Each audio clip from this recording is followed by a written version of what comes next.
સૃષ્ટિ જગત ઉપર પરમાત્મા પછી જો કોઈ બીજો કોઈ સાયન્ટિસ્ટ હોય, આ ધરતીનો વૈજ્ઞાનિક સાચો હોય તો એક ખેડૂત છે. પ્રકૃતિના ખોળામાં રહી પ્રકૃતિના પ્રહારો સહન કરી અને એક કૃષિ કરે જાય છે લોકોના પેટ ભરવા માટે અને પોતાનું પણ ભરવા માટે. બાકી પોતાનું પેટ ભરવા માટે એના જોડે પર્યાપ્ત જગ્યા છે, પરંતુ લોકોનું પેટ ભરવા માટે પણ એ કૃષિ કરે છે. કલ્પના કરવા જેવી બાબત છે કે એક ચિંતન કરવા જેવી બાબત છે કે ગુજરાતના રાજ્યપાલ શ્રી ગુજરાતભરની અંદર પ્રવાસો કરી, દેશભરમાં પ્રવાસો કરી આ દેશની ગાય માતા બચાવવા અને આ દેશની ધરતીને બચાવવા માટે સતત પ્રયાસો કરી રહ્યા.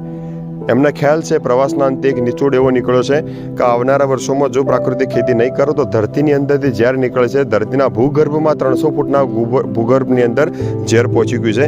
દેશભરમાં પ્રવાસો કરી પોતે પણ પ્રાકૃતિક કૃષિ કરે છે અને દેશભરમાં પ્રવાસો કરી આપણા રાજ્યપાલ શ્રી આ ધરતી બચાવવાનું એક મોટું કામ ઉપાડ્યું છે.